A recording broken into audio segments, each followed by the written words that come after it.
We are group number 10 and our project is about mechanical properties of thermally conducted plastic waste. And our project is supervised by Miss L.U. Buckington.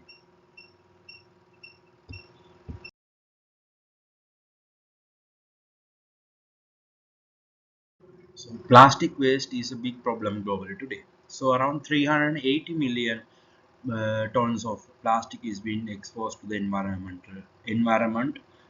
for a year. So to this problem, recycling is the key.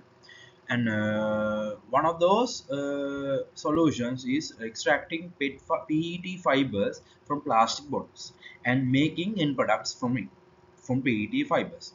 So there are some major drawbacks of these end products, like they have limited durability, they are releasing microplastics into the environment, and also unsustainable product life cycles are those major drawbacks.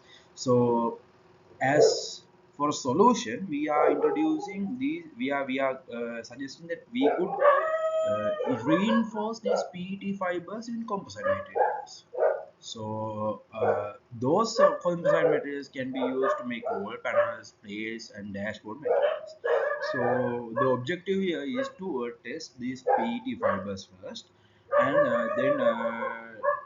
and to fabricate a composite material using those PET fibers, and then effectively calibrate their effectiveness of the composite material altogether. So here's the process of PET fiber manufacturing from plastic bottles. So first they collect the waste PET bottles and they sort it and they shred it into flakes, and they use hot washing and then vacuum drying, and then they extrude it, and the fiber comes out. So why are these fibers commonly used in the textile industry? Because they have good strength and they have good flexibility, and also they have lightweight properties as well. So as per this method, we found a company called Ecos Minerals in Sri Lanka that does this operation. So we obtained some samples to carry out testings for our project. So as we discussed before, a major concern in using these PET fibers is the release of microplastic during washing and usage of those fibers.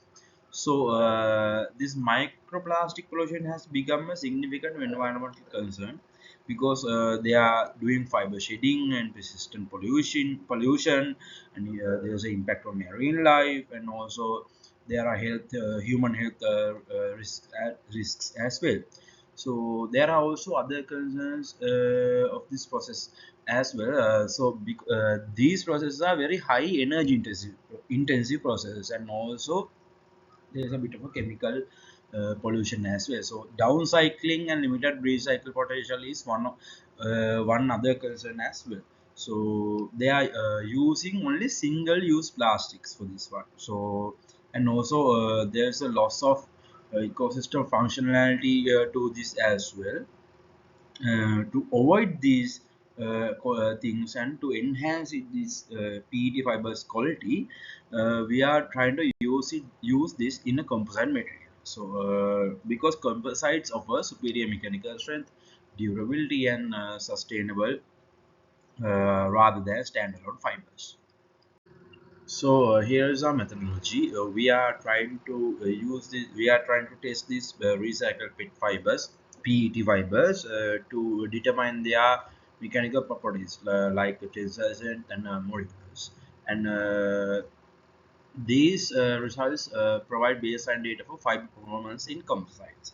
And then after that, we are trying to embed the fibers in a polymer matrix to create the composite material, composite specimen.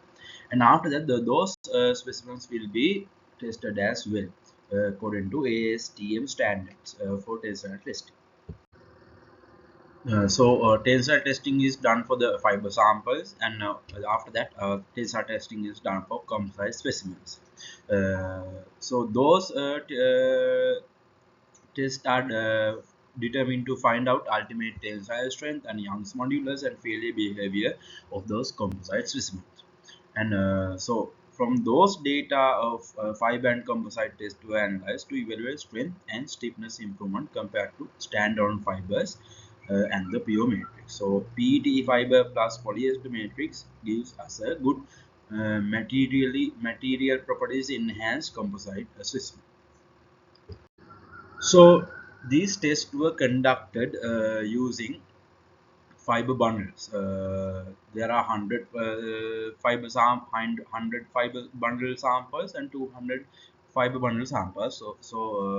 Three tests were done for 100 fiber samples and three tests were done for 200 fiber samples. So for the 100 fiber sample, the average factor strength is taken as 258.3 Newton. And considering the fiber diameter 0.075 millimeters, tensile stress at the fracture of the single fiber is 146.17 megapascal for the 100 fiber samples. And for the 200 fiber samples, the average fracture strength is 469.12 Newton. And the fiber diameter, considering it as 0.075 millimeters, tensile strength at the fracture of a single fiber is 132.73 megapascal. So therefore, the average tensile strength of the PET fiber is 139.45 megapascal, and considering the elongation at break, average is 94.47%. So, for sustainable initiatives, the engineers have tested out natural fiber composites for this phenomenon. So, most commonly used natural fiber tensile strength and elongation at breaks are indicated in here, as we can see. So, compared to natural fibers, the tensile strength of PET fibers is lower, but elongation at break indicates a significant value, which allows PET fibers to be implemented in brittle material as a reinforcement. So that is the content we have done up to now, and here is our timeline of the project. Here are our references. Thank you.